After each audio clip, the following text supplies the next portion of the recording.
கடைசியில் அவன் வேற லெவல் புல்லரிக்கிற மாதிரி பேசணும்.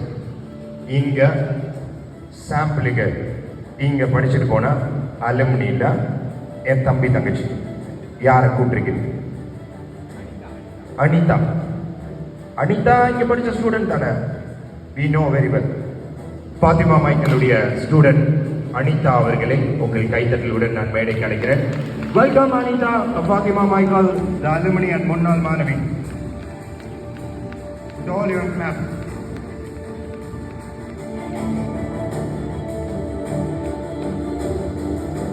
உங்களை மாதிரியே +2 முடிச்சுட்டு எந்த காலேஜில் போக, எங்கே போக, என்ன பண்ணன்ற ஒரு விஷயத்தில் இந்த அனிதா ஃபாத்திமா மைக்கேலில் ஜாயின் பண்ணாங்க. இங்கே படித்த அனிதா அக்கா என்ன பண்ணுறாங்க, என்ன கோர்ஸ் எடுத்தாங்கன்னு கேட்கலாம். ஒரு பான சொத்துக்கு ஒரு அரிசி பதம். Okay, super Anitha, congratulation, thank you, all the best. ஆக்சுவலாக குட் மார்னிங்கில் ஸ்டார்ட் பண்ணிக்கணும், பட் குட் ஆஃப்டர்நூன் ஆயிடுச்சு. So very good afternoon all. And கொஞ்ச நேரம் ஜெகன் அண்ணாக்கு ரெஸ்ட் கொடுக்குறதுக்கு ஒரு சான்ஸ் கொடுத்ததுக்கு ஜெகன் அண்ணாக்கு ஒரு பெரிய பெரிய தேங்க்ஸ். ஸோ என்னை பற்றி சொல்லணும் அப்படின்னா, என்னோட நேம் வந்து அனிதா. 2022 passed out. இதே காலேஜ் தான், கம்ப்யூட்டர் சயின்ஸ் டிபார்ட்மெண்ட்.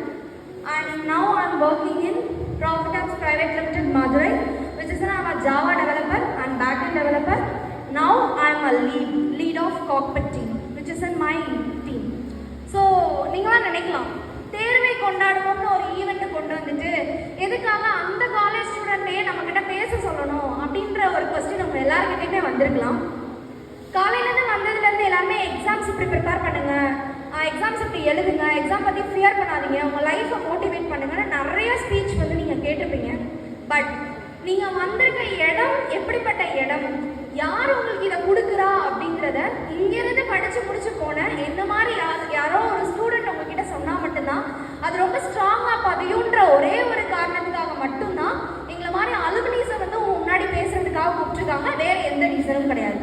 ஸோ நானும் உங்களை மாதிரி 12th ஸ்டாண்டர்ட் படித்தப்போ நான் என்னோட ட்ரீம் எல்லாமே வந்து நான் லாயர் ஆகணும் அப்படிங்கிறது தான் என்னோட ட்ரீம்னு கூட சொல்ல முடியாது, அது ஒரு பெரிய தவம்னே சொல்லலாம். நான் எப்படியாவது லாயர் ஆயிடணும் அப்படிங்கிறது. ஏன்னா ஜெகனண்ணா மாதிரியே நானும் ஒரு பேச்சாளராக என்னோட பயணத்தை ஆரம்பித்தவ தான். 6th ஸ்டாண்டர்ட் படிக்கும்போது நான் ஸ்டேஜே ஏறினது கிடையாது. ஸ்கூல் டைம்ஸில் நான் ஸ்டேஜே ஏறினது கிடையாது. ஸோ 3rd ஸ்டாண்டர்ட் படிக்கும்போது மிமிக்ரி பண்ணுறதுக்காக என்னை ஃபர்ஸ்ட் டைம் வந்துட்டு ஸ்டேஜ் ஏற்றி விட்டாங்க. அன்னையிலேருந்து நான் ஸ்டேஜோட கனெக்ட் ஆக ஆரம்பித்தவன். நான் பேசிகிட்டே இருக்கேன். ஸோ பேசிக்காக நான் ஒரு பேச்சாளர். ஸோ 12th முடிச்ச உடனே எல்லா பேரண்ட்ஸும் கேட்குற மாதிரி நானும் போய் நான் லாயர் ஆகணும்னு ஆசைப்பட்றேன் அப்படின்னு சொல்லி எங்கள் வீட்டில் சொன்னேன். அப்போ எதுவும் சொல்லலை. எக்ஸாம் முடிஞ்சிருச்சு. ஏப்ரல் 6ஆம் தேதி எங்களுக்கு கவர்மெண்ட் எக்ஸாம் முடிச்சுட்டு எல்எல்பியோட என்ட்ரன்ஸ் எக்ஸாம் எழுத போகிறேன்ற ஒரு பெரிய கனவோடு நான் வீட்டுக்கு வர்றேன். வீட்டுக்கு வந்தோடனே என்னோட அப்பா அம்மா 2 பேரும் சொன்ன ஒரு வார்த்தை, பெண் குழந்தை லாயருக்கு படிச்சா அப்பா அம்மாவோட பேச்சை கேட்க மாட்டா அப்படிங்கிற ஒரு காரணத்துக்காக மட்டும் என்ன லாயருக்கு எங்க வீட்டுல படிக்க விடல. ரெண்டாவது மாப்பிள்ளை வீடு பொண்ணு எடுக்க மாட்டாங்க, மாப்பிள்ளை வீட்டுல பொண்ணு எடுக்க மாட்டாங்க, இதுவும் ஒரு காரணம். முக்கியமா மாமியா பயப்படுவாங்க. தேங்க்யூ. ஸோ அந்த மாதிரி எல்லாரும் சந்திக்கிற மாதிரி தான் நான் கண்டிப்பா படிச்சு ஆவேன், அழுது புலம்பி எவ்வளவோ கஷ்டப்பட்டு நான் என்ன படிக்க விடலை. ஃபர்ஸ்ட் என்னோட பேரண்ட்ஸ் எல்லாரும் என்னை போய் சேர்க்கணும்னு நினைச்ச இடம் ஒரு ஆர்ட்ஸ் அண்ட் சயின்ஸ் காலேஜ். கிட்டத்தட்ட மதுரையில் இருக்கிற எல்லா ஆர்ட்ஸ் அண்ட் சயின்ஸ் காலேஜ்லையும் எனக்கு போய் அட்மிஷன் போட்டாங்க. விருப்பமே இல்லாமல் ஒவ்வொரு அட்மிஷன் காலேஜுக்காக போயிட்டு வந்தேன்.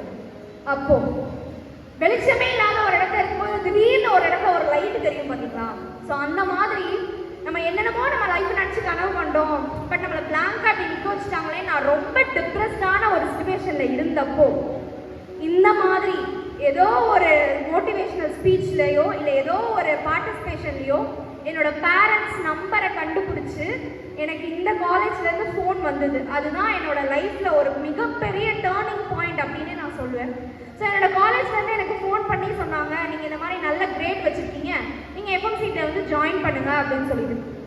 விருப்பம் இல்லாமல் அந்த பிங்க் கலர் ட்ரெஸ் போட்டிருக்க இந்த ஸ்கூல் ஸ்டூடெண்ட்ஸ் உட்காந்துருக்க அந்த 4th ரோல சென்டரில் ஃப்ரெஷர்ஸ் டேல வந்து உட்கார்ந்தப்போ நான் விருப்பமே இல்லாமல் தான் வந்து உட்காந்தேன். ஸ்டேஜ் எங்கள் அப்பா அம்மா என்னை கொண்டு வந்து விடும்போது இருக்கிற இடம் தெரியாமல் இருந்துக்கும், படித்து முடிச்சுட்டு வெளியே வா. நான் வேலை பார்க்கணும் கூட எங்கள் வீட்டில் யாருமே நினைக்கல. படித்தா போதும், டிகிரின்னு ஒன்று இருந்தால் போதும் அப்படின்னு நினச்சி தான் என்னை அந்த காலேஜில் கொண்டு வந்து விட்டாங்க.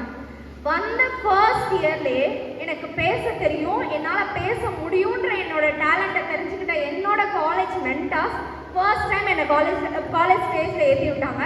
அது ஒரு டீச்சர்ஸ் டே. அன்னையிலேருந்து 4 வருஷமாக ஒரு ஃபங்க்ஷனுக்கு கூட இந்த காலேஜில் நான் உங்களை மாதிரி ஆடியன்ஸாக உட்கார்ந்ததே கிடையாது. எல்லா ஃபங்க்ஷன்லையும் அனிதா மேலே மட்டும்தான் இருப்பேன். ஒன்று ஆங்கராக இருப்பேன், இல்லை பார்ட்டிசிபெண்ட்டாக இருப்பேன், இல்லை இதே மாதிரி ஸ்பீச் கொடுக்குற ஒரு பார்ட்டிசிபெண்ட்டாக மட்டும்தான் இருந்திருக்கேன். ஒரு நாள் கூட நான் கீழே உட்காந்து பார்த்ததே கிடையாது. ஸோ அந்தளவுக்கு என்னோட லைஃப்பையே புரட்டி போட்ட ஒரு காலேஜ் அப்படின்னா அது இந்த எஃப்எம்சிடி தான். எஃப்எம்சிடியை பொறுத்த வரைக்கும் எல்லா ஸ்கூல் ஸ்டூடெண்ட்ஸ் இப்போ உங்கள் ஸ்கூலோட ஸ்டாஃப்ஸ்லாம் எப்படி உங்கள் கூட உட்காந்துருக்காங்களோ அதே மாதிரி இந்த காலேஜில் மட்டும் உங்களை முன்னாடி நடக்க விட்டுட்டு ஸ்டாஃப்ஸ் உங்கள் நிழல்லே இருப்பாங்க. ஸ்டாஃப்ஸோட நிழல்ல இருந்ததுனால மட்டும்தான் இன்னைக்கு உங்க எல்லாருக்கும் என் காலேஜை பத்தி சொல்ற ஒரு இடத்துல வந்து நான் உட்காந்துருக்கேன். இன்னொரு சின்ன எக்ஸாம்பிள் கூட சொல்றேனே, எல்லா காலேஜ்லயுமே ஸ்டூடெண்ட்ஸ் எல்லாரும் கூப்பிட்டாங்க அப்படின்னா ஏதோ ஒரு பொசிஷன் கொடுத்து இந்த லாஸ்ட் அந்த மாதிரி ஏதோ ஒரு இடத்துல உட்கார வைப்பாங்க.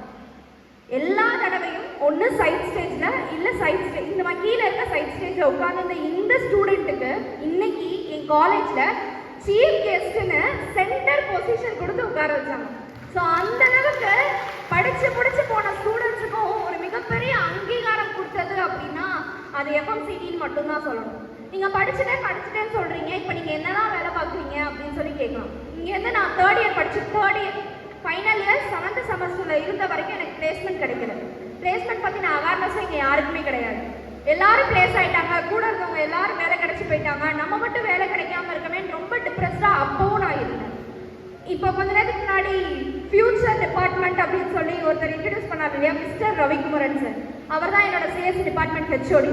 எல்லா காலேஜும் எங்களுக்கு பிளேஸ்மெண்ட் சென்ட் பண்ணி என்னை வேலை கிடைக்க வச்சாங்க. மதுரையில் இருக்கிற ஒரு சின்ன கம்பெனியில் தான் ஜஸ்ட் இயர்லி 2.4 lakh சேலரிக்கு தான் என்னோட வேலை ஆரம்பிச்ச 2 வருஷத்துல இன்னைக்கு எனக்கு 8 லட்சம் ரூபாய் சம்பளத்துக்கு இதே மதுரையில் வேலை கொடுக்கறதுக்கு கம்பெனிஸ் ரெடியா இருக்காங்க.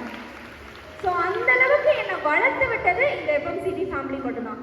ஈவன் தான் நான் படிச்சு முடிச்சு வெளியே போனாலும் கூட இன்னைக்கு வரைக்கும் என்னை கூப்பிட்டு எனக்குன்னு ஒரு ஸ்பேஸ் கொடுத்து நான் எந்த மாதிரி பெனிஃபிட்ஸ்லாம் என் காலேஜில் நான் அடைஞ்சனோ அந்த பெனிஃபிட்ஸை இந்த மாதிரி ஸ்டூடெண்ட்ஸுக்கு சொல்கிறதுக்கு ஒரு மிகப்பெரிய வாய்ப்பை எனக்கு ஏற்படுத்தி கொடுத்ததும் என்னோட எஃப்எம்சிடி மட்டும்தான்.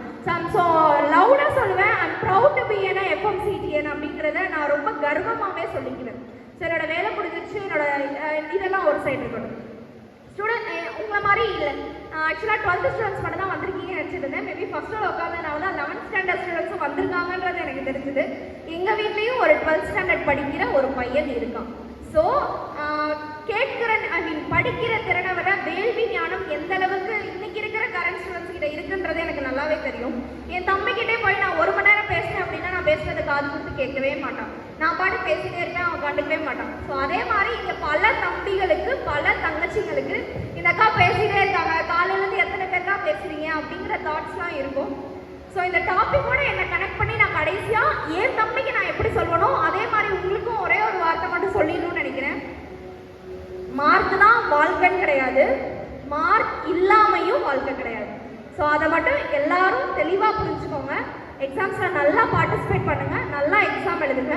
இன்றைக்கி இருக்கிற கரண்ட் சுச்சுவேஷனுக்கு நீங்கள் எவ்வளோதான் டேலண்டடான கேர்ளாக இருந்தாலும் உங்களுடைய மார்க் மட்டும்தான் வெளியே பேசுமே தவிர நம்மளோட டேலண்ட் செகண்டாக தான் பார்ப்பாங்க. அதுக்காக டேலண்ட் மட்டும் இருந்தால் என்னால் பெரிய ஆளாக முடியாதான்னு கேட்டிங்கன்னா அப்படியும் கிடையாது.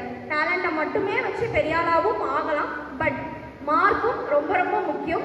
ஸோ அதை பாயிண்டில் வச்சுக்கிட்டு உங்களோட எக்ஸாம்ஸ் எல்லாரும் நல்லா பண்ணணும். எங்களோட காலேஜில் வெளியே போய் யார்கிட்டையாவது சொல்லும்போது இந்த மாதிரி ஒரு காலேஜ், இப்படி ஒரு காலேஜ் அப்படின்ற காலேஜை நீங்கள் மறந்துடக்கூடாதுன்ற வேர்ட்ஸை உங்ககிட்ட மென்ஷன் பண்ணுறதுக்காக மட்டும்தான் இந்த அலுமினியோட ஸ்பீச் அப்படிங்கிறதையும் உங்ககிட்ட மென்ஷன் பண்ணி இப்படி ஒரு ஆப்பர்ச்சுனிட்டியை கொடுத்த என்னோட காலேஜுக்கு ஒரு மிகப்பெரிய நன்றி தெரிவித்து உங்களிடம் விடுதலைக்கிறேன். நன்றி, வணக்கம். ரொம்ப ஷார்ட் அண்ட் ஸ்வீட்டாக பேசுனியா? ஆனால் அந்த அக்கா பேசுனது எனக்கு இன்ஸ்பிரேஷனாக இருந்துச்சுன்னா அப்படின்னு ஃபீல் பண்ணுறவங்க ரைஸ் ஹேண்ட்ஸ். அக்கா அக்கா நீ பேசுறது ரொம்ப பக்கா. ஸோ தேங்க்யூ ஸோ மச் அக்கா. ஃபாத்திமா மைக்கேலுடைய அலுமினின்றது ரொம்ப ஹாப்பியாக இருக்கு. சரவணன் சார், சரவணகுமார் சார் பேசிட்டு இருக்கான்னு நினைக்கிறேன். சரி கேளுறேன் சார், ஒரு பாட சொத்துக்கு ஒரு அரிசி போதும், என் தங்கச்சிக்கு நான் ஆனர் பண்ணணும். ஒன்னோட இருக்குதா? இருக்குல்ல? With all your clap, we are proud to honor Fatima Michael Alumni Institute. Thank you.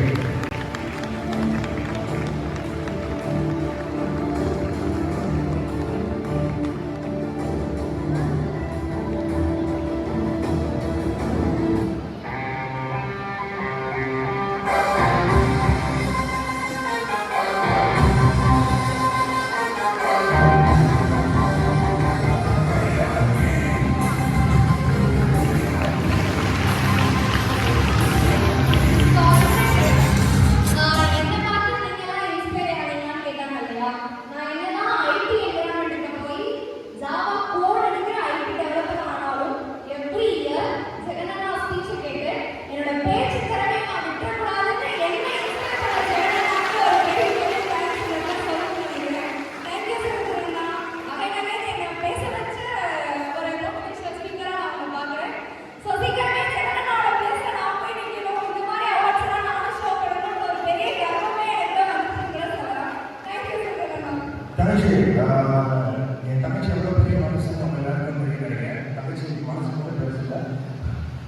தங்கச்சி ஆல்வேஸ் அவன் எல்லாத்துக்குமே வந்து என்ன சொல்றது, ஹெல்ப் பண்ணுறதுலேயும் அவன் பெரிய மனசு தான். ஸோ ஜெயலலிதா அவன் இடத்துல வந்து நிற்கணும்னு சொன்னாங்க. அவளுக்காக நான் கொண்டாட போகிறதில்ல. ஸோ இது வரைக்கும் யாருக்கும் நான் இப்படி கொண்டாட போகிறதில்ல. ஸோ தங்கச்சிக்கு அவனா இப்படி ஒரு கொண்டாட